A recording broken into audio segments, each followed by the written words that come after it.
Bonjour, ici Corentine Manarini sur Alta TV. Je suis heureuse de vous retrouver pour Communauté en Action. Aujourd'hui avec moi sur le plateau, je reçois deux membres de l'association malienne d'Alberta. Monsieur Fodé Keita, le président, et Monsieur Modibo Keita, le médiateur. Bonjour messieurs. Bonjour. Comment allez-vous? Très bien. C'est un plaisir de vous recevoir aujourd'hui. Alors vous êtes venu un petit peu nous présenter votre association. Donc parler un petit peu de l'association à nos téléspectateurs. Donc tout d'abord, j'aurais une question, je ne sais pas qui voudrait répondre sur l'historique. C'est une jeune association, je crois. Oui. Et donc elle a été créée en quelle année? L'association a été créée en janvier 2012.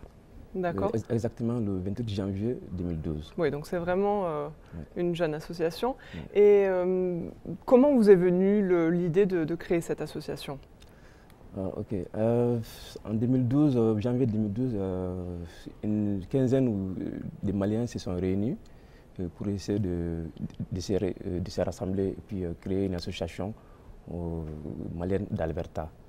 Vu le nombre croissant de Maliens qui émigrent vers la province de l'Alberta, donc ils ont jugé nécessaire de se réunir pour valoriser la culture malienne, valoriser et représenter dignement notre pays d'origine, le Mali, au sein de la communauté immigrante et la communauté francophone en particulier en Alberta. Ce qu'on peut ajouter à ça, c'est que si vous venez d'autres provinces, vous venez en Alberta ici, et que vous n'avez pas de soutien ou vous n'avez pas de relations, vu que c'est quand même une province anglophone, Ouais. et que la majorité des Maliens sont francophones, donc ils ont besoin de soutien à leur arrivée.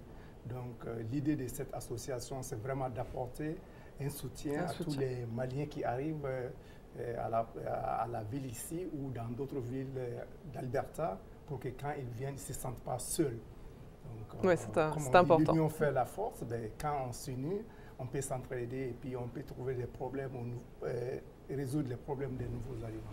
Et donc vous me dites qu'au départ c'était une quinzaine Oui. de Maliens, et aujourd'hui vous êtes nombreux, vous êtes combien à peu près? Oui, dans l'association? aujourd'hui on dénombre à peu près 40 à 50 membres de l'association. Donc on peut dire que le nombre a triplé en moins de 3 ans. Et ça c'est pour Edmonton ou il y a aussi, c'est vraiment sur la province? Non, c'est que pour Edmonton les 50? Oui, ce n'est que pour Edmonton, sans compter ceux qui sont à Calgary, Grande Prairie ou à Fort McMurray. D'accord. Et donc vous êtes venus ici tous les deux aujourd'hui et on va parler un petit peu, peut-être présenter un petit peu votre rôle à vous en tant que président, et puis après je donnerai la parole à Monsieur Modibo Keita qui nous dira ce qu'est son rôle en tant que médiateur. Ok. Moi, en tant que président, je coordonne les activités de l'association. Lors d'une réunion, c'est moi qui gère, c'est moi qui coordonne les débats. Lorsqu'il y a des propositions à faire, on se met à l'Assemblée et puis on discute ce qu'il faut faire et ce qu'il faut décider. Donc, en quelque sorte, nous, on réfléchit avec mon bureau, nous réfléchissons pour les activités à venir de l'association et on se met à l'Assemblée. D'accord. Ouais. D'accord. Donc vous, c'est vraiment un rôle de coordonnateur. Coordonnateur. D'accord. Et vous alors, rôle de médiateur? La médiation, comme on le dit, c'est entre deux personnes. Ouais. C'est juste prévoir des conflits qui peuvent intervenir dans une communauté. Donc c'est sûr que plus on va être nombreux, plus souvent il peut y avoir des difficultés. Donc le médiateur, son travail sera de réconcilier si jamais le problème se posait entre deux personnes, pour les réconcilier et puis travailler dans l'harmonie dans la communauté. Jusqu'à preuve du contraire, Dieu merci, il n'y a pas eu de médiation. C'est une bonne chose, mais c'est bien de prévoir, oui. Oui, c'est bien. Et donc, quelles sont les missions principales donc, de votre association? Tout à l'heure, M. Modibo Keita nous a parlé un petit peu du soutien aux nouveaux arrivants, mais si vous pouvez un petit peu, vous avez sûrement d'autres missions aussi? Oui, moi je dirais que l'une des principales missions de l'association, c'est de créer une fraternité au sein de l'association, une cohésion au sein de la communauté. il faut quand même de l'entraide entre nous parce que nous venons d'un pays africain, de loin, bien sûr, de loin. Donc certaines personnes peuvent avoir des difficultés. Donc s'il y a des collègues, des compatriotes à côté de lui pour le soutenir, donc ce serait vraiment une bonne chose. Donc ça c'est l'une des missions. Pour trouver peut-être aiguiller aussi quand les gens arrivent, où il faut aller pour... Comme il a dit, la mission principale vraiment de la structure, c'est que ça soit un soutien à toute la communauté. Les nouveaux qui arrivent, il y a un problème de travail, il y a un problème de logement, il peut même avoir un problème de santé, il est nouveau, il ne connaît pas grand-chose. Donc ceux qui sont déjà là, qui connaissent un peu le rouage du système, ils peuvent les aider pour le travail, pour le logement. Et puis, je prends juste un exemple, il y avait l'ancien président, il travaille comme le système de travail, c'est rigoureux, mais il devrait aller au travail, puis sa femme devrait aller à l'hôpital pour sa visite. Moi, je ne travaille pas ces jours-là, j'ai accompagné la dame à l'hôpital. Donc oui, ça c'est très important, de sentir vraiment la cohésion, ça favorise vraiment l'émergence d'un groupe solide. Et comment vous mettez en place, donc là on a parlé un petit peu de l'entraide, mais comment vous mettez en place concrètement donc cette entraide, ce soutien, vous organisez des activités peut-être, ou peut-être pas que des activités d'ailleurs, comment vous mettez en place toutes ces missions? Oui, pour ces missions, par exemple, par rapport à l'arrivée des nouveaux Maliens, nous on a des réseaux de contacts qui peuvent nous permettre de les faire intégrer facilement. D'accord. Donc ça c'est vraiment important. Et puis, on a des structures aussi qui peuvent nous permettre de voir si quelqu'un a un problème chez lui, par quel moyen il faudra aller chercher des solutions à ces problèmes. Donc, on a une structure vraiment bien établie qui peut venir à tout moment aider nos compatriotes qui sont en difficulté.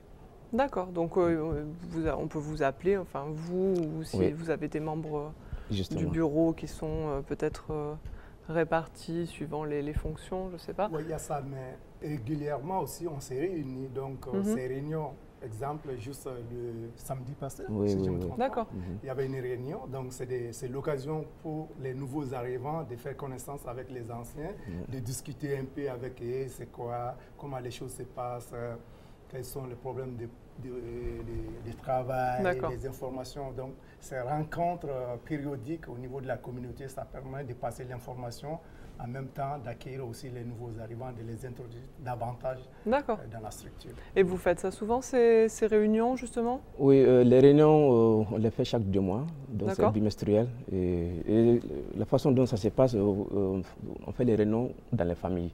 Donc, donc s'il y a plus convivial. C'est plus convivial, c'est plus familial. Donc si quelqu'un est disponible à nous recevoir, il le fait savoir et puis... Enfin, 50 personnes quand même. Dans une maison, il faut qu'il y ait une grande maison. Oui, justement. Bon, on fait le tour chez tout le monde. Donc c'est vraiment comme ça, c'est pour vivre quand même une ambiance familiale entre nous.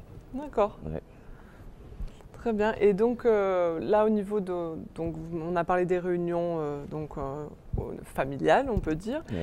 Vous avez d'autres activités? Vous m'aviez parlé, je crois, d'un barbecue annuel ou... Oui, depuis la création de l'association, à chaque année, on tient un barbecue. On fait un barbecue. En 2013, on a eu à faire un barbecue en collaboration avec d'autres communautés africaines francophones. Donc vous êtes ouvert aussi aux autres communautés? Exactement, on est vraiment ouvert. On a des liens étroits avec d'autres communautés africaines francophones ici à Edmonton. Et là, vous avez un calendrier d'activités sur les mois à venir ou... Oui, dans les mois à venir, en 2015, on doit avoir un calendrier très chargé. On en a discuté lors de la réunion passée, mais on n'a pas un calendrier bien établi. D'accord, vous n'avez pas encore de date précise. Date précise pour ces activités, mais on prévoit quand même un barbecue avec les Maliens de Calgary. D'accord. On va discuter avec eux comment est-ce qu'il faut organiser tout ça. Et puis on prévoit quand même commémorer notre 55e anniversaire de l'indépendance du Mali en septembre prochain. Donc ça, c'est une activité qu'on... Vous avez préparé, d'accord, peut-être faire venir des chanteurs. Les fêtes de fin d'année aussi, on a des activités. Ah, d'accord, ok. soit on va le faire au niveau de la communauté, soit on va nous associer avec d'autres communautés africaines. D'accord. Donc, il y a ces activités des fins d'année qui s'en viennent aussi. D'accord. Et si on veut justement se tenir au courant de votre calendrier, on peut aller sur le site internet ou... Justement, oui, le site internet de l'association, ça fait www.malialberta.ca. D'accord. Ou peut-être des personnes contactent, comme le président, on peut le contacter à tout moment. D'accord. D'accord. Et vous êtes venu ici aussi donc, pour parler de l'association d'une part, mais vous êtes aussi venu en fait parce que vous avez un projet en rapport avec l'aide aux enfants qui ont des difficultés dans la scolarité. Exactement. Et vous pouvez nous en dire un petit peu plus? Oui, ça c'est une vision plus élargie de l'association, ça c'est une vision dans le futur. On a envie quand même d'être utile à la communauté, aussi bien au Canada qu'au Mali.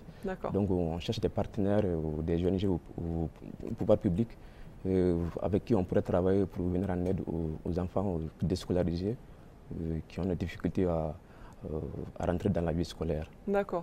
Ça c'est un important projet qu'on prévoit dans l'avenir. Vous avez déjà une idée de comment vous aimeriez leur venir en aide? Vous avez déjà un petit peu des réseaux peut-être au Mali, tout ça? Ou pour l'instant non, justement vous recherchez? Pour l'instant on cherche et on est en train de développer l'idée en même temps, on fait des recherches par rapport au partenariat. Donc du coup, vous pouvez vous adresser à notre caméra et si vous voulez lancer l'appel et pour que des personnes puissent après vous contacter. C'est ça. Allez-y. Ok, merci beaucoup. Donc, nous, Maliens, Association Malienne d'Alberta, on cherche des partenaires pour venir en aide aux enfants déscolarisés, aussi bien au Canada qu'au Mali. Donc, toutes les bonnes volontés sont les bienvenues. On est ouvert à tout le monde pour venir en aide à ces enfants qui en ont vraiment besoin. J'espère que beaucoup de gens vont répondre à cet appel. Ouais. Voilà, je ne sais pas si vous avez d'autres choses que vous vouliez faire passer, il faut profiter. Je vous remercie de nous avoir donné cette opportunité de parler de notre structure. On est là pour ça. On vous remercie infiniment. C'est avec plaisir. Merci beaucoup. Merci. Voilà, notre émission s'achève ici. Je vous remercie de nous avoir suivis et puis je vous dis à très bientôt pour de nouvelles infos communautaires sur Alta TV.